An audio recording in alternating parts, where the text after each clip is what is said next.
बिस्मिल्लाहिर्रहमानिर्रहीम। अस्सलाम वालेकुम। पहले तो बात करते हैं कि आज की समाअत के अख्ताम में क्या हुआ, और उसके बाद फिर मैं आपको बताऊंगा कि साहबजादा हामिद रज़ा साहब का जो एक अमल है उसने बाजी पलट दी है, और पीटीआई के लिए एक हल्की सी उम्मीद पैदा हुई है कि ये केस वो जीत भी सकते हैं।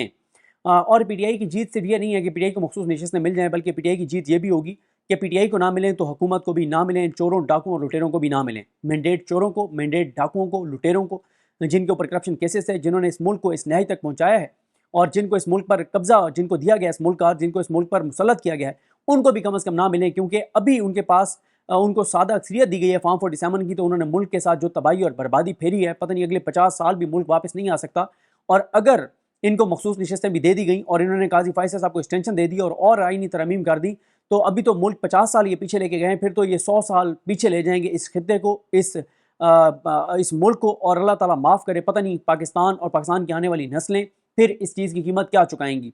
मामला एंड में ये हुआ कि अतर मिनल्ला साहब ने, जो सिकंदर मोमिन साहब हैं, जो वकील हैं इलेक्शन कमीशन के, उनको ये कहा कि आप एक और काम कीजिए, आप रिकॉर्ड पे रखिए हमारे सामने कि इलेक्शन कमीशन ऑफ पाकिस्तान के सामने 8 फरवरी से पहले लेवल प्लेइंग फील्ड के हवाले से क्या शिकायत आई, 8 फरवरी की तारीख को क्या शिकायत आई, और 8 फरवरी के बाद लेवल प्लेइंग फील्ड की क्या शिकायत आई, उन शिकायत को इलेक्शन कमीशन ने एड्रेस कैसे किया, उनके ऊपर एक्शन क्या किया, ये सारा रिकॉर्ड हमारे सामने रखें।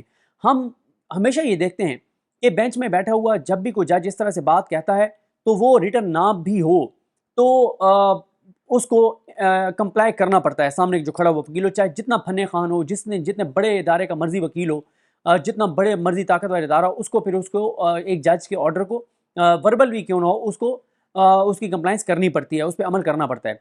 लेकिन आज हमने देखा कि इस मामले में भी और इससे पहले भी जब सवालात की बौछार होती थी, तो एक इलेक्शन कमीशन के वकील सिकंदर मोहम्मद जो हैं, वो काजी फैसल साहब की तरफ देखते थे और कहते थे, जी आप कंडक्ट करें और देखिए ये क्या हो रहा है, ये किस तरह हो रहा है। मतलब जैसे आप अब्बू को नहीं शिकायत लगाते, बच्चा अब्बू को शिकायत लगाता है कि अब्बू अब्बू मुझे वो मोहल्ले का फलाना लड़का तंग कर रहा है, अब्बू मेरे साथ ये मसला है। मतलब वो इस तरह से सिकंदर मोहम्मद साहब जो है वो काजी फैसल साहब ये क्या हो रहा है, और फिर काजी साहब बरहम हो जाते थे, जजेस के ऊपर चढ़ाई कर देते थे और फिर रेस्क्यू करते थे उनको। बस तुम मेरी तरफ देखो और शुरू हो जाओ और आगे चलो और छोड़ो इनके सवालों के जवाब ना दो, और सवाल देखते हो जवाब चाहे ना देना, मतलब इस तरह से चीज़ें। अब हुआ ये कि जब उन्होंने ये कहा तो काजी साहब ने कहा कि क्या मतलब, वो कुछ और शायद बात कर रहे थे मंजूर अली शाह साहब के साथ, तो उस पे सिकंदर मोहम्मद ने बताया कि जी वो ये कह रहे हैं। तो काजी साहब ने कहा कि नहीं, ऐसी कोई हमें ज़रूरत नहीं है, ये चीज़ें हमारे सामने नहीं है, और ये फ़लाँ फ़लाँ ये वो सारा कुछ। और फिर उसके बाद जमाल खान मुदखिल साहब भी काजी साहब को रेस्क्यू करने के लिए आए। उन्होंने कहा 185 के तहत सुन रहे हैं इसको, अपीलें सुन रहे हैं, और हम 184(3) नहीं है, ये 187 नहीं है। तो एक तरह से मुदखिल साहब ने भी काजी फैसल साहब को रेस्क्यू करते हुए उनकी तौसीक की और इलेक्शन कमीशन के को बचाया, जमाल खान मुदखिल साहब ने भी, कि वो चीज़ें सामने ना आएँ। क्योंकि जो चीज़ अतर मिनल्ला साहब कह रहे थे कि हमारे सामने रखें, वो ऐसी चीज़ थी कि पता चलता कि किस तरह की चीज़ें इलेक्शन कमीशन के पास आईं, और इलेक्शन कमीशन उस पर क्या किया, कुछ भी नहीं किया। पाकिस्तान की तारीख के बदतरीन इलेक्शन, इसलिए मुसलसल कहते रहे अतर मिनल्ला साहब कि जनाब ये जो इलेक्शन हैं, ये इलेक्शन कमीशन ने दुरुस्त नहीं करवाए, और पाकिस्तान की तारीख के बदतरीन इलेक्शन हैं, और इसकी वजह से मुल्क को नुकसान हो रहा है, लोगों का एतमाद उठ गया। ये सारी चीज़ें वो कहते रहे, और वो कहते रहे कि 8 फरवरी के इंतखाबात के वाले जो पिटीशन है वो लगाई जाएँ, सब कुछ वो करते रहे। लेकिन काजी फाइज ईसा साहब जो है वो काजी फाइज ईसा साहब जो है वो यही करते रहे हैं कि वो मुसलसल बात को इधर उधर घुमाते फिराते रहे, और उन्होंने उस तरफ मामले को नहीं आने दिया। अब आ जाए इस बात पर, लेकिन यहाँ पे मैं आपको वैसे बात बता दूं कि बड़ा हैरान कौन है कि दो जजेस का, यानी काजी फैसल साहब का और जमाल खान मुदखिल साहब का, दो टोक इनकार करना अतर मिनल्ला साहब को कोर्ट रूम में बैठ के, और इलेक्शन कमीशन के वकील ने कहा कि अगर ऑर्डर ऑफ द कोर्ट हुआ तो हम बिल्कुल हम कर देंगे। तो ये बड़ी, और इससे पहले भी हमने देखा, बड़ी एक हैरान कुन चीज़ थी कि जब इलेक्शन कमीशन के वकील ने 2 बार बदतमीज़ी की, अतर मिनल्ला साहब से एक बार बदतमीज़ी की, एक बार आयशा मलिक साहब से बदतमीज़ी की, तो अतर मिनल्ला साहब के साथ बदतमीज़ी की, कोई जज नहीं बोला। आयशा मलिक साहब के साथ बदतमीज़ी की तो मुनीब अख्तर साहब बोले, और एंड में जब काजी साहब को उन्होंने कहा कि जी मतलब मैं सबका बड़ा एहतराम करता हूँ, किसी के साथ मतलब मेरा इस तरह का बिहेवियर नहीं होगा, तो काजी साहब कहते हैं अच्छा कुछ ऐसा आपने किया है, डिसरिस्पेक्टफुल हुए आप, अच्छा मुझे तो नहीं पता। मतलब ऐसे भोले और सादा बन गए। यानी काजी साहब उनको अंदर से खुश थे कि ठीक है तुमने मतलब बदतमीजी की है जजेस के साथ। और फिर मुनीब अख्तर साहब ने कहा कि लाइव चल रहा है, रिपीट हो सकता है, तो वो आप रिपीट करके निकाल के देख लें कितनी उन्होंने बदतमीजी की जजेस के साथ, क्योंकि उन्हें पता है कि काजी साहब उनके साथ हैं। बल्कि एक वकील ने तो यहाँ तक कहा, एक वकील ज़ाहिर है साथ साथ वकील अपनी कमेंट्स पास कर रहे होते हैं, अपनी ओपिनियन दे रहे होते हैं, एक वकील ने तो यहाँ तक कहा कि इलेक्शन कमीशन के वकील को पता है कि काजी साहब मेरे साथ हैं, और अगर मेरे साथ कोई जज कोई वो करेगा, बरहमी करेगा, تو پھر قاضی صاحب اس کو پرسنل لیں گے, اور جب قاضی صاحب اس کو پرسنل لیں گے تو پھر قاضی صاحب پھر پتہ ہے آپ کو کہ کیا کرتے ہیں, پھر قاضی صاحب ایسی چیز کرتے ہیں کہ پھر جج کو ریزائن کرنا پڑ جاتا ہے. اور قاضی صاحب کے اپنے قریبی لوگ یہ بات کہتے ہیں آپ کہ قاضی صاحب چیف جسٹس بننے سے پہلے انہوں نے شرائط رکھی تھی کہ 8 فروری تو اس وقت تاریخ نہیں تھی کہ جو بھی انتخابات ہوں گے وہ میرے ذمہ, لیکن 2 جج مجھے فارغ چاہیے, ایک اعجاز الحسن اور ایک مظاہر اکبر نقوی, اور وہ دونوں ان کو ریزائن کرنا پڑا. اچھا, تو یہ قاضی صاحب کے اپنے قریبی لوگ جو ان کے بہت کلوز ہیں, جو ان کو اندر باہر سے جانتے ہیں, وہ یہ بات بتاتے ہیں کہ قاضی صاحب نے یہ شرط رکھی تھی چیف جسٹس بننے سے پہلے.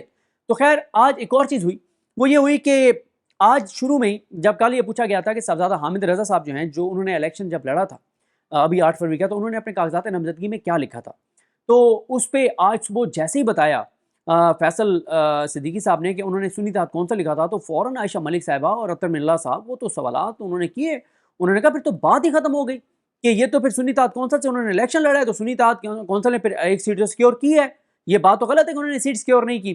یہاں پہ پھر معاملہ یہ ہوا کہ انہوں نے کاغذات نامزدگی لیں, کل مانگے تھے, وہ الیکشن کمیشن نے آج بہت دیر سے جمع کرائے. جیسے ہی ججز نے وہ دیکھا تو اسی وقت بازی ایک بار تو پلٹ گئی. اس طرح سے پلٹ گئی کہ کاغذات نامزدگی میں انہوں نے لکھا ہوا ہے صاحبزادہ حامد رضا صاحب نے کہ میری ایفیلیشن ہے سنی اتحاد کونسل کے ساتھ, بریکٹ میں انہوں نے لکھا ہے الائنس پی ٹی آئی, یعنی پی ٹی آئی کا نام بھی آ گیا, سنی اتحاد کونسل کا نام بھی آ گیا. دوسرا انہوں نے جو اپلیکیشن دی تھی ریٹرن, وہ یہ دی تھی کہ جو مجھے بلے کا نشان دیا جائے, اور اگر بلے کا نشان سپریم کورٹ چھین لیتی ہے کیونکہ ابھی ادھر فیصلہ نہیں ہوا, تو پھر ایسے کیا جائے کہ مجھے جو ہے وہ شٹل کاک دے دیا جائے.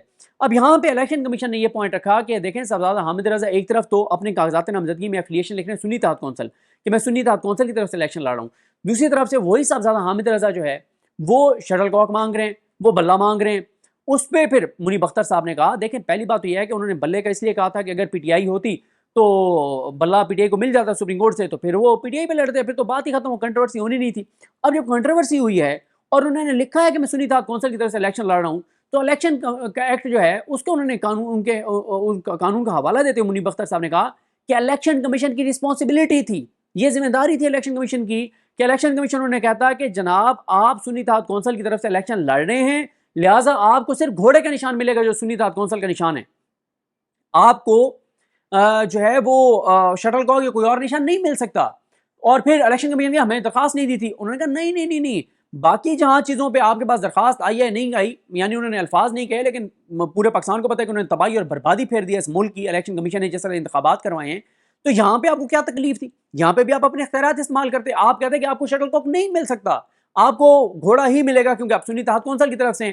دوسری بات یہ ہے کہ جو پہلے بھی ڈسکشن ہوئی کہ جب ایک امیدوار اپنی کاغذات نامزدگی میں پارٹی ایفیلیشن لکھ رہا ہے تو پھر وہ اس پارٹی کا نمائندہ ہے, اور اگر پارٹی نے بھی اس کو سرٹیفکیٹ دے دیا ہے اور جو لسٹ آئے گی اس میں وہ نام ہے, یہاں پہ پھر محمد علی مظہر صاحب نے کہا کہ آگے چل کے انہوں نے سرٹیفکیٹ جو ہے وہ دیا ہوا ہے سنی تحریک انصاف نظریاتی کا, لیکن بار بار اطہر من اللہ صاحب یہی کہہ رہے ہیں کہ حقیقت پورے پاکستان کو پتہ ہے کہ پی ٹی آئی کو پی ٹی آئی نظریاتی کی طرف کیوں جانا پڑا. اور پھر اطہر من اللہ صاحب نے یہاں تک کہا کہ کیا پورا پاکستان یہ بات نہیں جانتا کہ پاکستان تحریک انصاف نظریاتی کے جو ہیڈ تھے ان کو اغوا کیا گیا, ان کو اٹھایا گیا, ان سے پریس کانفرنس کروائی گئی, پورا پاکستان یہ بات جانتا ہے, اور یہ بات اطہر من اللہ صاحب نے کی ہے.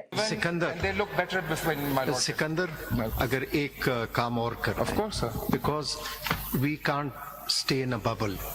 جی سر. اگر آپ place on record during, before and after the elections, what nature of complaints you had received, particularly of level playing fields, and what probes were made, and were they made accountable or not, so that we can view this matter My in lord, a shall I treat that context. as a direction of the court and I'll file it, but I have no... I didn't hear it. My lord, I have been asked to file all complaints received before, during and after the election by the ECP, along with a report on what actions we took on those reports. I think that's not part of these proceedings. I mean, it's a full court. We don't want to go on endlessly. I think there's a list before us. Since there is a political party My lord, I'll leave that, if I may, claims to be for an order under and the I'll cloud. comply with it. pick. Is there any petition in this behalf in respect of those और मैं सिर्फ complaints? Council हूँ ECP का इस एक case में. चलिए हम Very ऑफिस से honest. पूछते हैं I अगर कोई cannot petition देखिए हम एक तरफ 184(3) को हर आदमी कहता है बहुत नाजायज इख्तियार, दूसरी तरफ सॉरी मैं I am very conservative in this. We have to see this. My lord, this is a 185(3). I'm very clear about. Yes. Sikandar, this is a very crucial question and you must answer it very clearly. Again, I'm asking you, I'd also asked you earlier. Sir. As you are interpreting subsection 3, you are saying, in other words, that if a party does not have an election symbol, it may be enlisted, but it is barred from nominating any candidate. This is your statement. Is it correctly understood? My lord, may I note this and respond to Yes. it once I've made my principal submission? आगे चलें, May I have ये आपको permission to bar that? बार कह रहे हैं, note करें आगे. But